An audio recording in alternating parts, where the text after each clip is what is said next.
여러분 물물 교환 해보셨나요?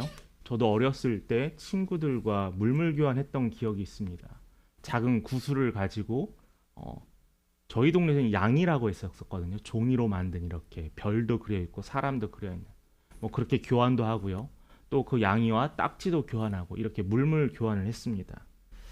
아이들에게 물물 교환에 대해서 물어봤습니다. 아이들은 교과서에서 배웠던 대로 옛날의 원시인들이 뭐 동물의 가죽을 가지고 또한 생선과 쌀을 바꾸는 것, 그것을 물물 교환으로 이해하고 있습니다.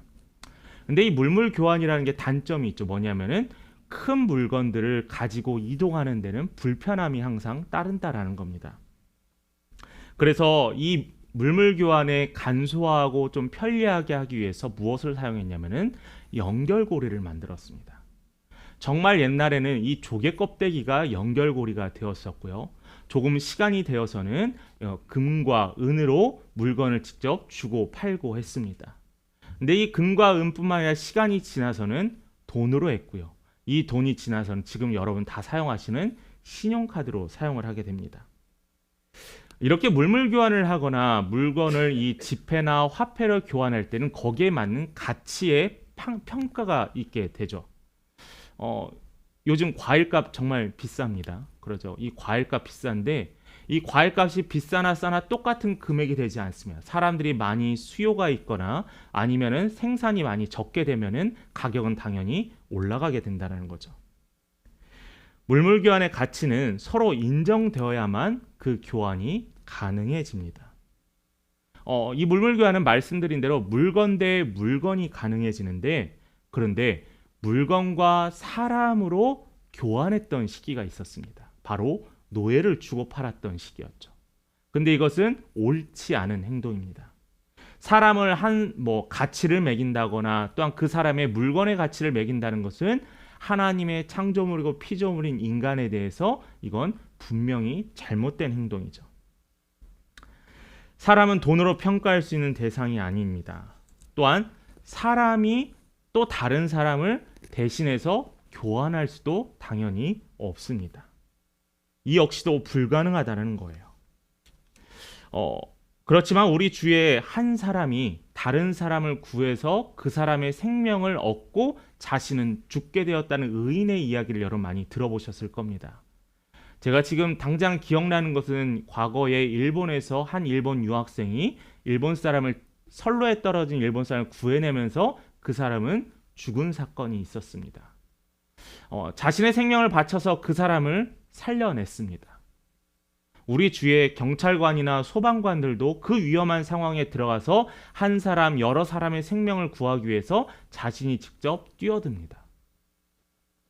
제가 방금 전에 얘기했던 이 사람들의 생명을 교환하는 이 의인들과 그러나 제가 말씀드리는 예수님이 우리를 대신해서 생명을 주신 것과는 분명히 다르다라는 거예요. 왜냐하면은 예수님의 죽음은 대속이라는 겁니다. 대속이라는 단어가 뭐냐면 대신했다라는 거예요. 우리의 죄를 대신했다라는 겁니다. 우리의 실수를 대신했다라는 거예요.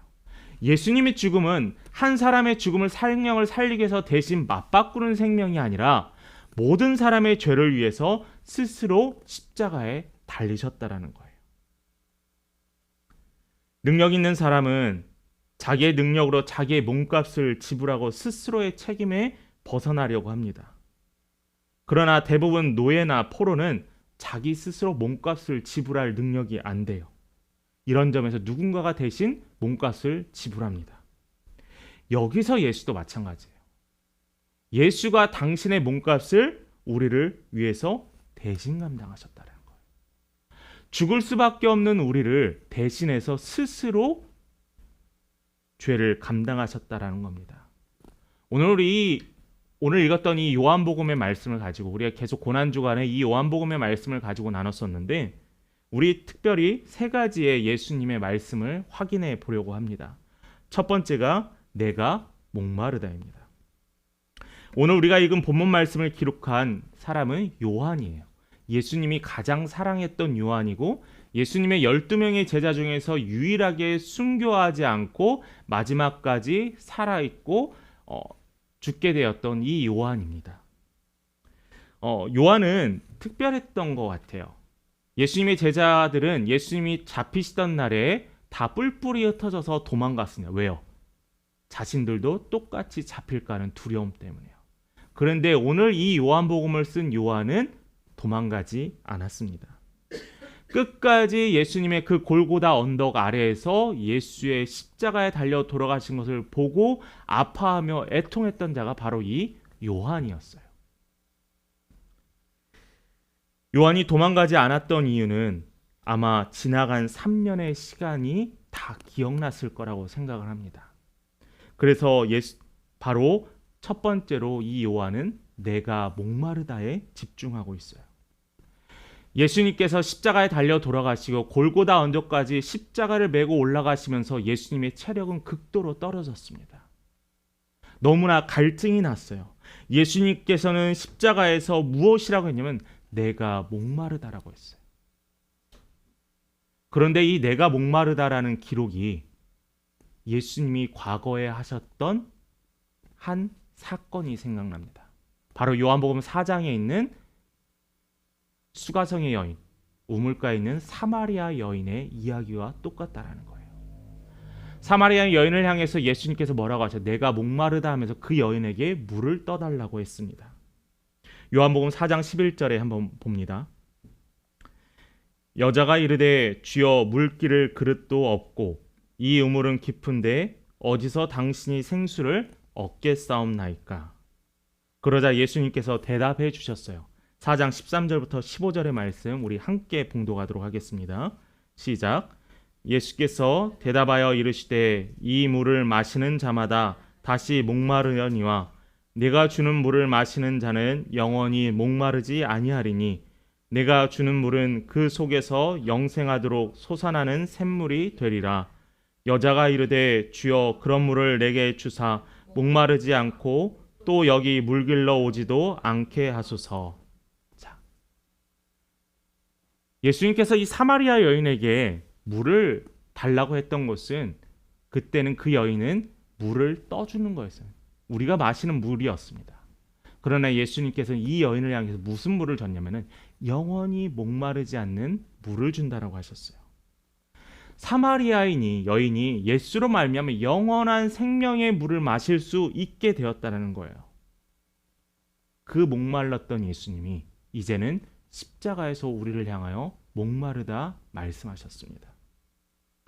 요한은 주위를 둘러봅니다. 저기에서 당시에는 로마 군인이나 아니면 이 모든 절차를 행하는 사람들을 위해서 싸구려 포도주를 아래다 놓는 전통이 있었습니다. 왜냐하면 그들이 맨정신에 그 형벌을 치를 수 없기 때문에 술에 취해야만 했었어요. 하층 계급의 사람들이 먹던 그 술, 신 포도주를 요한은 물에 적셔서 우슬초에 달아올려 예수의 입을 죽였습니다. 마셨던 게 아니라 입술에 살짝 댔어요. 너무나 심한 갈증에 이 요한은 예수의 입에 우슬초를 댔습니다. 이 예수님은 마지막까지 갈증과 바짝 마른 입술을 겨우 이 싸구려 포도주에 적실 수밖에 없었습니다. 요한의 마음은 어땠을까요? 예수님이 고통당하고 예수님이 목마르하는데 할 수 있는 것이 겨우 이 싸구려 포도주를 가지고 예수의 입에 적시는 것뿐이라는 거예요. 얼마나 갈증이 났으면 예수가 고통에서 고통의 신음소리를 내는 게 아니라 목마르다 하였던 그 예수의 마음에 겨우 물을 적셨던 그 요한의 마음은 정말 눈물이 고이고 아팠을 겁니다. 예수님께서는 우리에게 이 영원히 목마르지 않는 생수를 주시려고 스스로 목마름을 택하셨어요. 우리에게 목마름을 해결해 주시려고 스스로 십자가에서 목마름을 감당하셨다라는 거예요. 여러분, 이 사건을, 이 이야기를 통해서 우리가 확인해 봐야 될 게 있어요. 생각해 봐야 될 게 있어요. 우리는 신앙생활을 하면서도 물론 저도 자유롭지 못합니다. 여전히 예수가 아닌 곳에서 다른 포도주와 물을 원하는 우리의 모습이 있다라는 거예요. 예수 한 분이면 충분합니다라는 고백이 아니라 우리는 자꾸 예수 외에 다른 것으로 갈증을 해결하려는 거예요.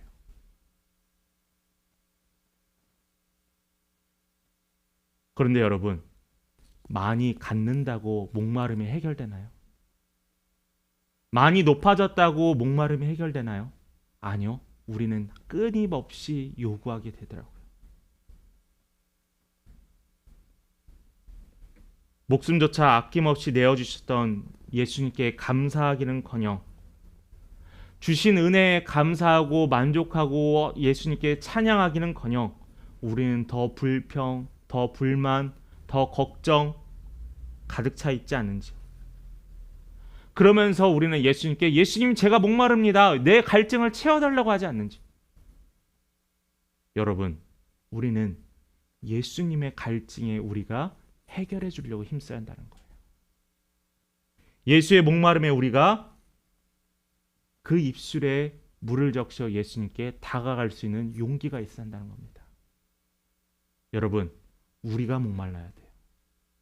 예수의 은혜에 영원한 생명에 목말라야 돼요. 그게 오늘 이 성금요일에 우리가 기억해야 될 첫 번째 예수의 명령입니다. 두 번째 우리가 확인해야 될 것은 다 이루었다예요. 십자가 아래에 서 있는 요한에게 예수님의 목소리가 또 하나 들립니다. 가상 7원의 이야기도 있지만은 최후의 마지막에 예수님께 뭐라고 하셔요? 다 이루었다고 하시잖아요. 그러면서 예수님은 한없이 힘없이 머리를 떨구시고 숨을 거두셨습니다. 이 골고다 십자가 언덕, 십자가 아래에 있었던 요한은 힘없이 떨어지는 이 예수의 모습을 보고 요한의 심정 어땠을까요? 세상을 다 잃는 듯한 모습. 그래도 한낮 같은 희망과 빛을 기대했던 이 요한은 예수의 죽음 앞에서 무기력한 자신의 모습에 그는 어떠한 것도 할 수 없고 그냥 마냥 슬퍼할 수밖에 없었습니다. 그런데 예수가 마지막에 한 이야기가 뭐예요? 다 이루었대잖아요. 예수가 다 이루었대요. 세상 사람이 보기에는 그건 절대 다 이룬 게 아니에요. 세상 사람이 보기에는 저 낡고 낡은 십자가에서 죽는 저 연약한 저 예수가 무엇을 이루었을까요? 우리는 이 다 이루었다를 세상의 성공이나 성취와는 전혀 다른 것으로 생각을 해야지 예수가 다 이루었다는 말을 우리가 완전히 이해할 수 있게 되는 거예요. 예수님께서 이 땅에 오신 이유는 뭐예요? 임마누엘 하나님, 우리와 함께 하신다라고 약속하셨던 그 하나님께서 구약의 때부터 우리에게 약속하신 그 생명, 영원한 생명을 주신다는 그 약속을 이루셨다라는 거예요. 그러면서 뭐라고 하셨나요? 이것은 완성이라는 겁니다. 지금까지의 유대인들의 삶에서는 불완전한 믿음과 말씀으로 살아왔는데 예수가 십자가에 달려 돌아가심으로 말미암아 우리는 완성되어질 수 있다는 거예요. 어린아이들이 장난감을 이만한 것을 샀습니다. 이만한 장난감 로봇을 사서 끊임없이 맞췄습니다. 우리는 이 작은 것을 조립을 마치면 이것도 완성이라고 합니다. 어마어마한 큰 레고를 이제 사게 됐습니다. 이것도 다 힘을 들여서 마무리하면 이것을 완성이라고 해요. 여러분, 완성이었다는 것은 더 이상 할 일이 없다라는 거예요. 예수님도 우리를 위해서 더 이상 어떠한 것도 할 수 없다는 거예요. 오로지 우리가 십자가에 달려 돌아가신 예수를 믿음으로 말미암아 모든 것이 구원이 완성되었다라는 겁니다. 요한복음 17장 4절을 한번 읽어볼까요? 함께 읽어봅니다. 시작. 아버지께서 세상에서 영화롭게 하였사오니. 예수의 완성은 하나님의 말씀을 이루었다는 게 완성이에요.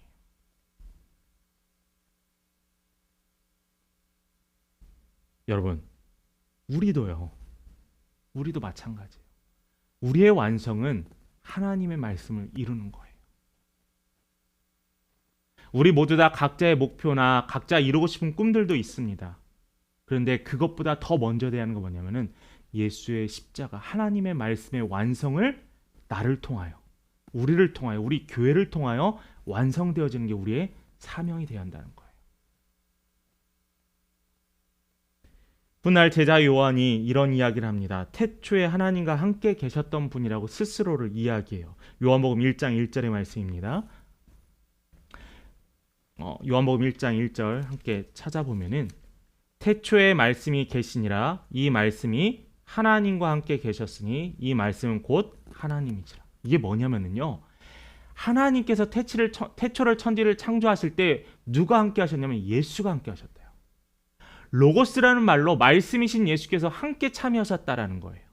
그때부터 함께 계셨는데 그 말씀이 육신이 되었고 그 육신이 이루었다라는 거예요. 이게 바로 다 이루었다라는 겁니다.